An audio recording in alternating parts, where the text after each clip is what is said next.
Hey creative friends, welcome to my channel. And in this video, we're gonna make some granola bars, or should I say, I'm gonna catch up on some granola bars because I did a granola bar video, but for some reason, when it uploaded, somehow I got it combined with a different video and I had to take the whole thing down and I had already deleted it. So here we are again, which is fine because I actually went to get the recipe for this granola bar that I made and I came across a second one. So I'm gonna do the first one, which is a granola bar that you kind of toast the almonds and the coconut, or not, the almonds and the oats, and you kind of heat up the liquid ingredients, mix it all together, and put it in the fridge to set up. So that will be granola bar video number 1. And number 2 is I found one that is, hang on, let me see. It is a awesome one that has peanut butter in it. So it's going to be so good. Peanut butter and chocolate chips. Now, why wouldn't that make an amazing granola bar? Plus, it's supposed to be softer. So the granola bars that you set up in the fridge are very crunchy, very crisp. And the ones that apparently with this recipe are going to be a little softer. So I'm excited to do 2 granola bar recipes for you. The first one, I've got all my ingredients together. So let's get started. All right, here we are at my counter, and let me go through the ingredients, and of course the recipe will be in the description for you. And I've added a couple things to it because I just want it to be even more awesome. So the first thing you do is you have to heat your oven to 350 and line a baking sheet with parchment paper. So I've got that done. Now, what we're going to do here is we're going to take the 2 cups of oats and put them on there, and the 1 cup of almonds, and we're going to put those on there. And now what happens is we're going to kind of mix those around, and we're going to put these in the oven to toast, and it's probably going to take about 10 or 15 minutes, but while that's going on, we're going to mix together and heat up the liquid ingredients. So I've already got my oven going. Let me get these in, and then I'll go through the other ingredients and couple of the things I did to change it. So every few minutes I'm going to reach in here and I'm going to stir that around. And the difference between toasting and not toasting is huge when it comes to your granola bars. It just tastes so much better. So now I've got those going. Now the second thing I have is an 8x8 little pan and a baking dish, and I've got it lined with parchment. This is where the oats are going to go, and they're going to get pressed down super hard. Because that happens, I'm going to actually slice them before I put them in the fridge. That's why I have this out, is to help me remember to do that. Because if you put them in the fridge and then bring them out to slice them, trust me, I tried this on the last ones, they are so hard, it's almost dangerous. So you have to wait for them to come to room temperature so that they're softer. But still, I feel like cutting them beforehand is going to be beneficial. So, now, the ingredients that I have was the 2 cups of old-fashioned rolled oats and a cup of whole almonds. I've also got a 1/4 cup of honey, and spray the inside of that cup with your spray, non-stick spray, and your honey will slide right out. I got a 1/4 cup of brown sugar and a 1/4 cup of butter, unsalted. So that's a good thing. I like to try to use more unsalted things.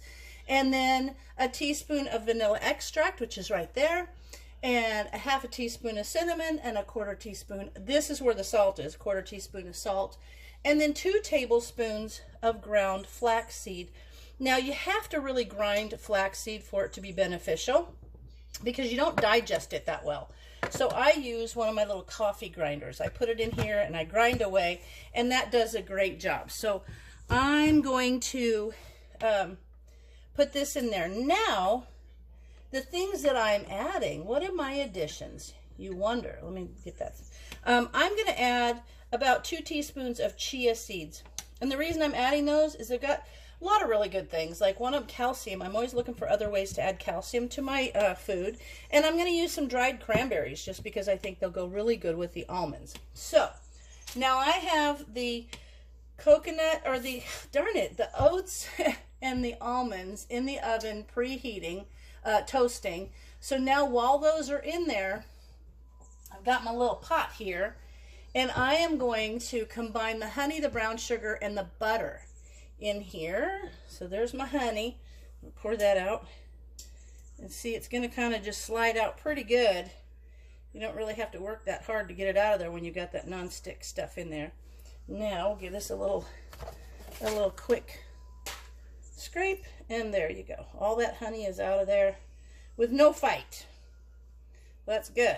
So, if my spatula is not square is the problem. There we go. So there's my honey. Got that.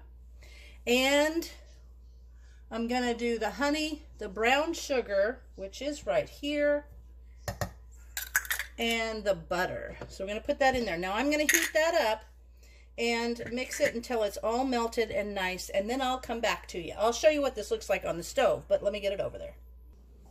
Okay, I've got this on the stove, and all I'm going to do is just mix this until it's all nicely melted. When that happens, all the other ingredients get mixed in.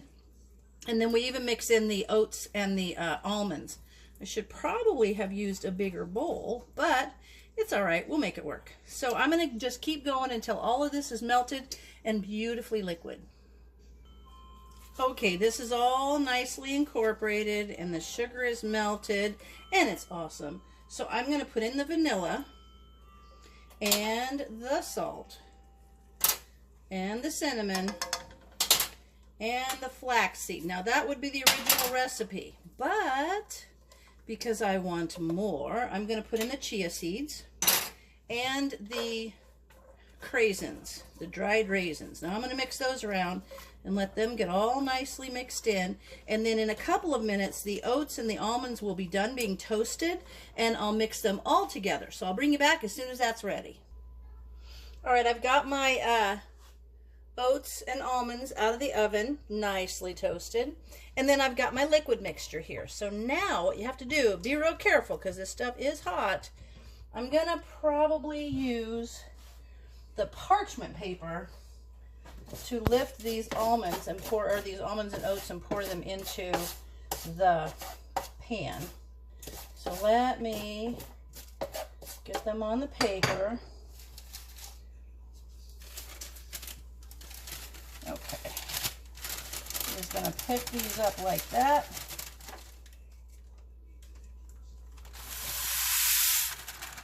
Pour those in. And then use my little hot pads and get the rest in. And the difference by toasting makes it so much better. It doesn't have that bland, kind of almost pasty oat taste. It really mixes up nice. So now we're going to mix this in. Just mix it so they're all nicely evenly coated. Then that's going to go in this pan. And I'm actually going to have to use parchment on top of it. Use this to mix this and be better. In this little 8x8 pan to smash it down really, really tight. So I'm going to make every little bit of oatmeal and almonds is nicely covered. And I'm excited about these because we're going on our trip. And these can go with us. Have a snack on the plane with these.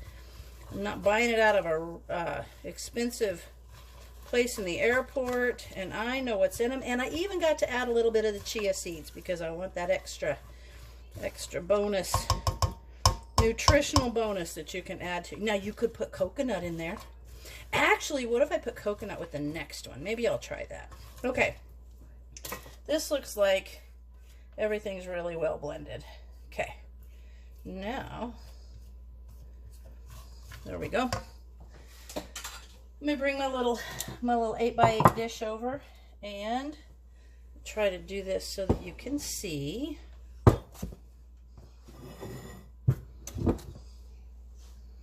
Yeah, there we go. Just kind of scoop a bunch of this out to begin with.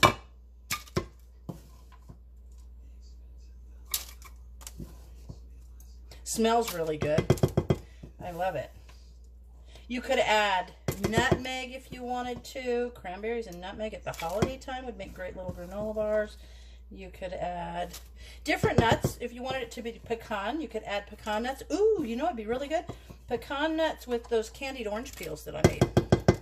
That would be good. You could add raisins. You could add all kinds of stuff.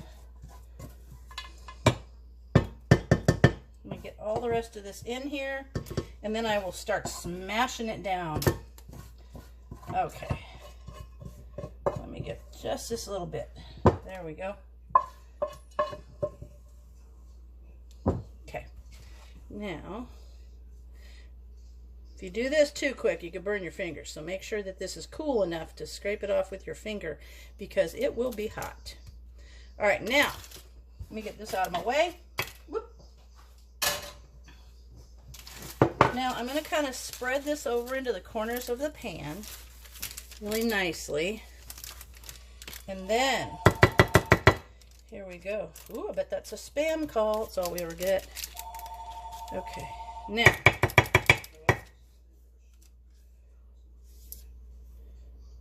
Yep, nothing happened after hello. It's a spam call.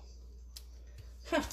Okay, I'm going to put this on top and literally just going to press down super hard. And in order to press it even more, you can see the difference between where I pressed. See how much you can press down there? It'll press down. You got to press it down tight. Now, if you want to really get it nice and tight, which I do right up to the edges, my little Pyrex measuring cup has a nice flat bottom. And I'm going to go around. You could use some sort of a glass or something that you have. Maybe a canning jar with a nice flat bottom. Now I'm going to go around and I'm going to keep pressing this until it's about as pressed as I can get it. And then I'll bring you back when I'm ready to show you how I'm going to cut it before I put it in the fridge. Okay, I'm going to show you a little trick. Now, I've got these compacted down to about half the thickness that they were. What I did, I have my little cutter. These are amazing. I've got a couple of these, and I love these. I use them most of the time when making bread. But this one, you put that parchment paper in here and go right up to the edge on there and push really hard to get those edges down nice and tight. You want it to be so compact. Boy. Now, in the center, I can just put this on here and kind of slide up and down, and it's really compacts that oats down in there. So this is going to be the best granola bars. Okay, now there's that. I'm going to take this little piece of parchment off. Look at that. So yummy. But now I'm going to take this because I'm smart, and I'm going to go ahead and cut this down in the center. Oh, but I still have to pat that down now. I'm going to still go down and pat it, but that cut I think is going to help considerably. So I'm just going to kind of try to work it down in there without disrupting too much, but I'm still going to have to go back and pat it, but I feel like having that slice in there is going to make it a bit easier when it comes out. And now what's going to happen is this has to be in the fridge for at least 2 hours. Now you can barely move that nut so I don't create. So right where the edge is, where the cut is, it kind of pops up a little bit, but I'm just going to push that back down. So this is a test to see if this helps because they're so hard. Yep, but you just wait for them to come to room temperature and they should be better. But that might give me a little edge on cutting them into nice squares. All right, there you go. I've got those ready to go and I'm excited. So we're going to put these in the fridge for at least 2 hours. Give it a little press after I cut. It disrupted their packing. Okay, so I'll put these in the fridge for at least 2 hours, and I'll come back to you when they're done, and we'll see how awesome they are. Well, these have been in the fridge for, actually, it only needs to be a couple of hours, but we had to go into town and stuff, so it's been about 3 hours. And I've taken them out and let them set for about 10 minutes. And I am glad that I tried that little cut thing before I put them in the fridge, because I pulled this out and just kind of popped it just to see. And sure enough, it broke right in the center perfectly. So let me show you. So I pulled the parchment out, and you can see where I lifted it up off the parchment. Well, I didn't lift it up, but I pulled it out of the pan, and then it just broke. I just was able to break it right in half by just popping it that way. And now look, and you can see these are some pretty thick, and they would be, I could actually cut them in half because they're real thick ones. But so good. Check it out. There we have all of my granola bars. So now I'm just going to put these on the plate, and I love these. Actually, these are really big. These would be like a breakfast granola bar, but they're so good. I love this recipe. So there you have it. Delicious granola bars. Super simple, super easy, and you can change them to the way you want them to taste. So after I do granola bar video number 2, we're going to have a little taste test. So we'll see you then. And as always, thanks for watching, and I'll see you in my next video.